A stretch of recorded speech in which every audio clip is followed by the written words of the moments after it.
Welcome back to Sobat Beke. Berbagi berita keren, belajar keren seputar pendidikan.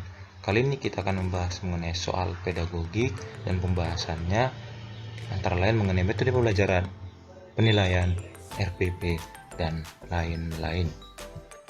Ya, terima kasih kepada teman-teman sekalian yang telah melaksanakan TO ketiganya secara gratis, kepada Ibu Tisniati asal daerah Mamuju Tengah, lalu Ibu Ruswa Cilacap, Citra Resmi dari Kota Bekasi dengan mendapatkan nilai 92. Dan tidak lupa juga saya ucapkan terima kasih kepada Bapak Ibu sekalian semuanya yang sudah melakukan kegiatan tryout secara gratisnya. Dan kepada Bapak Ibu, jangan lupa subscribe, like, komen, dan share agar channel ini semakin semangat untuk berbagi soal-soal PPG dan TO secara gratis. Oke, kita masuk ke soalnya. Sebuah rancangan pembelajaran atau RPP tertulis contoh rumusan indikator kompetensi, yaitu menjelaskan kondisi operasi sistem dan komponen perangkat keras jika seorang pendidik akan menyusun menjadi tujuan pembelajaran. Maka rumusan yang tepat adalah, jadi di sini kasusnya ialah kita akan membuat tujuan pembelajaran dengan kompetensi menjelaskan kondisi operasi sistem dan komponen perangkat keras. Pilihannya A.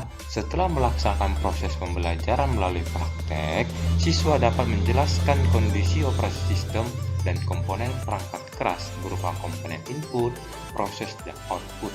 B. Setelah melaksanakan proses pembelajaran dan menggali informasi melalui diskusi, siswa dapat menjelaskan kondisi operasi sistem dan komponen perangkat keras secara benar. C. Siswa dapat menjelaskan kondisi operasi sistem dan komponen perangkat keras berupa komponen input, proses, dan output secara benar. D. Menjelaskan kondisi operasi sistem dan komponen perangkat keras komponen input, proses, dan output tanpa melihat catatan. E. Setelah melaksanakan proses pembelajaran dan menggali informasi melalui diskusi, materi kondisi operasi sistem dan komponen perangkat keras secara benar tanpa melihat catatan. Oke, ini soalnya. Bagaimana teman-teman sekalian untuk jawabannya? Oke, kita lihat jawabannya di sini adalah B. Mengapa? Karena dalam merumuskan tujuan pembelajaran, kita harus memenuhi kaidah ABCD. Apa itu? A. Audience, yaitu peserta didik. Ya, B. Behavior, itu perilaku. C. Condition atau kondisi. D. Degree atau tingkat keberhasilan. Jadi, ini yang harus dirumuskan dalam tujuan pembelajaran. Kita lihat jawabannya B. Mengapa? Di sini kita lihat satu-satu. Setelah melaksanakan proses pembelajaran dan menggali informasi melalui diskusi, itu adalah condition atau kondisi. Lalu siswa ini adalah audiens atau peserta, menjelaskan kondisi operasi sistem dan komponen perangkat keras, ini adalah behavior atau perilaku. Lalu secara benar ini adalah degree. Jadi kalau kita lihat yang A, C, dan D juga E. Kalau A ini tidak ada degree-nya atau tingkat keberhasilan seperti secara benar. Tidak ada di sini dibuat secara benarnya. Lalu yang C tidak ada kondisi. Ya, tidak ada kondisi setelah melaksanakan proses. Lalu yang D ini tidak ada audiens dan degree. Tidak ada audiensnya siapa? Atau peserta didik. Lalu tidak ada degree-nya atau tingkat keberhasilan. Lalu yang terakhir E tidak ada audiens atau peserta didik. Jadi yang sesuai dengan soal tersebut adalah jawabannya B. Soal selanjutnya, seorang guru mencari materi dan media dari internet saat menyusun RPP. Materi dan media tersebut akan disampaikan pada proses pembelajaran dengan maksud agar siswa tidak mengalami kesulitan pelajaran. Langkah apa saja yang harus dilakukan oleh seorang guru saat memilih materi pelajaran? Oke, di sini kasusnya memilih materi pelajaran agar siswa tidak mengalami kesulitan pelajaran atau siswa dapat memahami pelajaran. A. Mengidentifikasi aspek-aspek yang terdapat dalam kompetensi inti, kompetensi dasar, dan indikator. B. Menganalisis potensi peserta didik, relevansi dengan karakteristik daerah dan struktur keilmuan.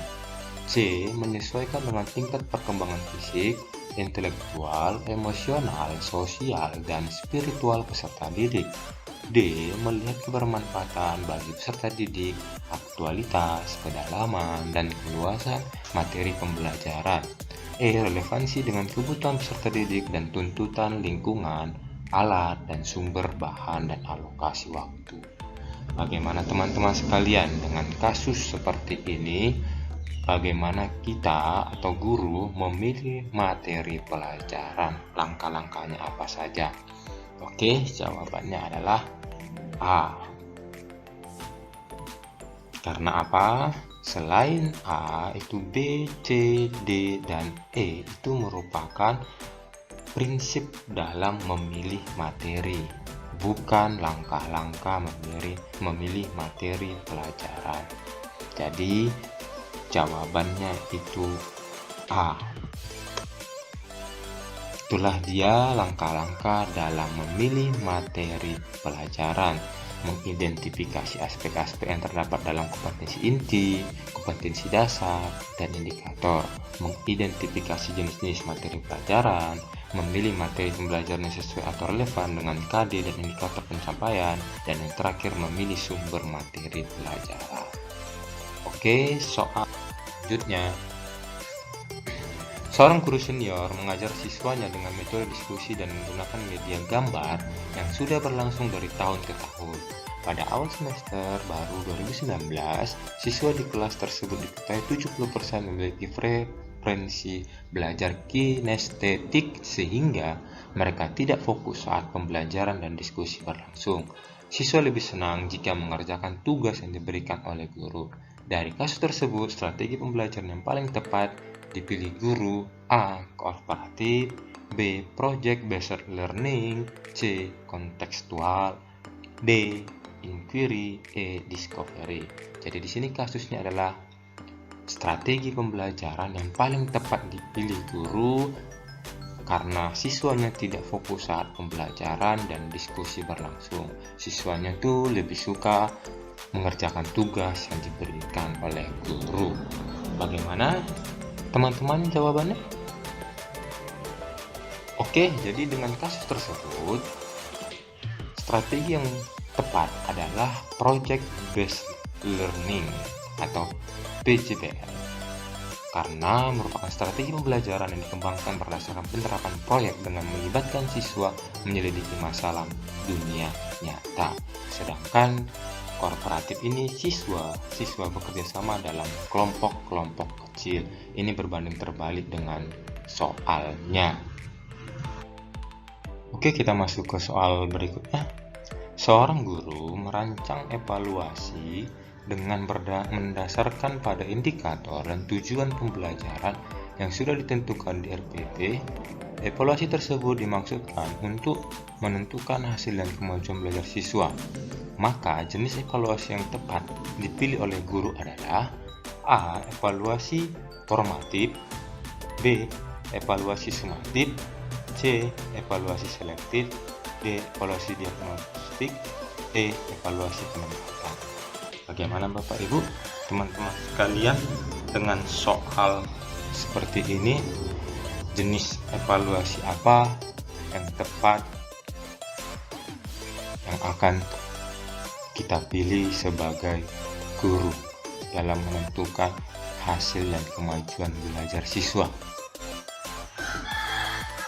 Oke, jawabannya adalah B, evaluasi sumatif.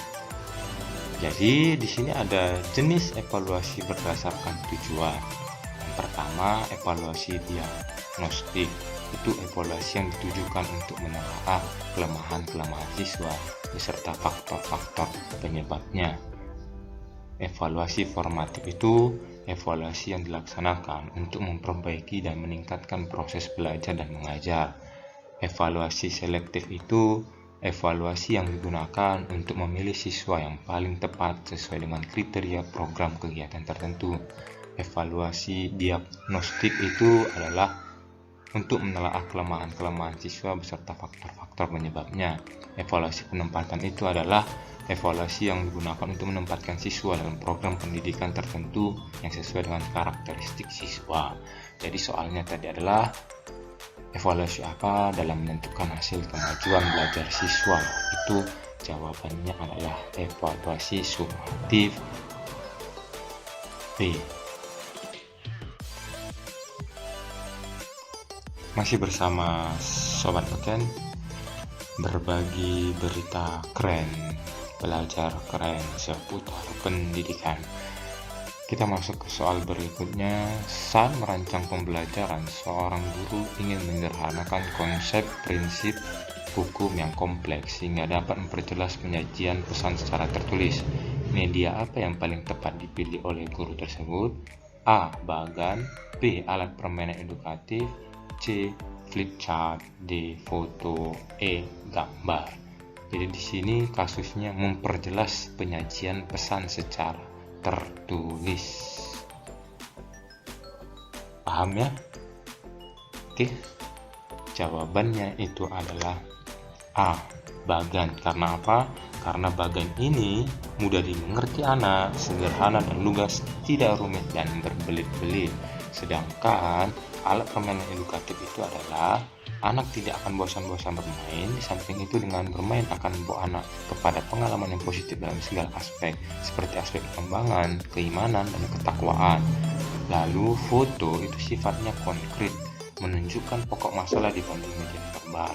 Dan terakhir flipchart itu merupakan kumpulan ringkasan skema gambar tabel yang dibuka secara berurutan berdasarkan topik pelajaran.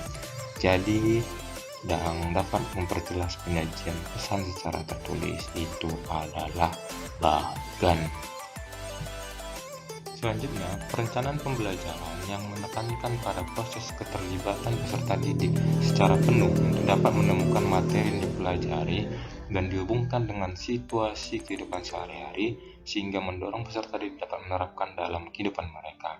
Pilihan strategi pembelajaran yang tepat yaitu A. Kooperatif, B. Inquiry, C. Problem solving, D. Discovery, E. Kontekstual. Di sini kasusnya adalah mendorong peserta didik dapat menerapkan dalam kehidupan mereka sehari-hari. Oke, jawabannya adalah E. Kontekstual. Mengapa? Karena kontekstual itu adalah konsep belajar yang mengaitkan antara materi yang diajarkannya dengan situasi dunia nyata siswa dan mendorong siswa membuat hubungan antara pengetahuan yang dimiliki dengan penerapannya dalam kehidupan mereka sehari-hari. Sedangkan kooperatif itu adalah strategi pembelajaran kerjasama ataupun kelompok-kelompok kecil. Sedangkan inquiry itu adalah mendapatkan informasi dengan melakukan observasi atau eksperimen. Lalu problem solving itu adalah kerangka konseptual pembelajaran yang menggunakan masalah-masalah real atau nyata. Lalu yang terakhir, discovery learning itu adalah siswa secara aktif untuk mencari dan menyelidiki suatu permasalahan sehingga siswa dapat menyimpulkan konsep dari pembelajaran yang telah dipelajari. Jadi di sini kasusnya adalah mendorong peserta didik dapat menerapkan dalam kehidupan mereka sehari-hari. Itu merupakan kontekstual. Jawabannya E. Oke, selanjutnya pada saat menyusun perencanaan pembelajaran, pokok materi tentang tugas. Seorang guru merumuskan tujuan pembelajaran agar siswa dapat mendefinisikan hewan unggas. mengelompokkan dan membedakan jenis-jenis tugas. Adapun pilihan strategi pembelajaran untuk menjelaskan materi kepada siswa tersebut yaitu strategi pembelajaran deduktif. Mendasarkan tujuan dan strategi pembelajaran tersebut mencerminkan ragam pengetahuan yang jenisnya: A. Fakta, B. Prosedur, C. Keterampilan, D. Konsep, E. Prinsip. Jadi kasusnya ini adalah memilih strategi pembelajaran yang merumuskan tujuan pembelajaran dan mendefinisikan hewan unggas. Oke, itu jawabannya adalah D. Konsep. Mengapa? Karena konsep itu tujuan pembelajaran yang meminta siswa dapat mendefinisikan hewan unggas, mengelompokkan dan membedakan jenis-jenis unggas termasuk jenis materi berupa konsep, bukan fakta, karena fakta itu menyebutkan nama, prosedur itu menjelaskan langkah-langkah, prinsip itu menjelaskan hubungan antar berbagai konsep, keterampilan itu diminta untuk membuat sesuatu, afektif itu melakukan sikap tertentu terhadap suatu kejadian, motorik itu melakukan kegiatan menggunakan anggota badan. Jadi untuk soal berikut jawabannya adalah konsep. Oke, jadi inilah soal pedagogik kita. Tetap dukung channel ini agar semakin bersemangat dalam berbagi berita keren dan belajar keren seputar pendidikan. Salam sobek. See you next video.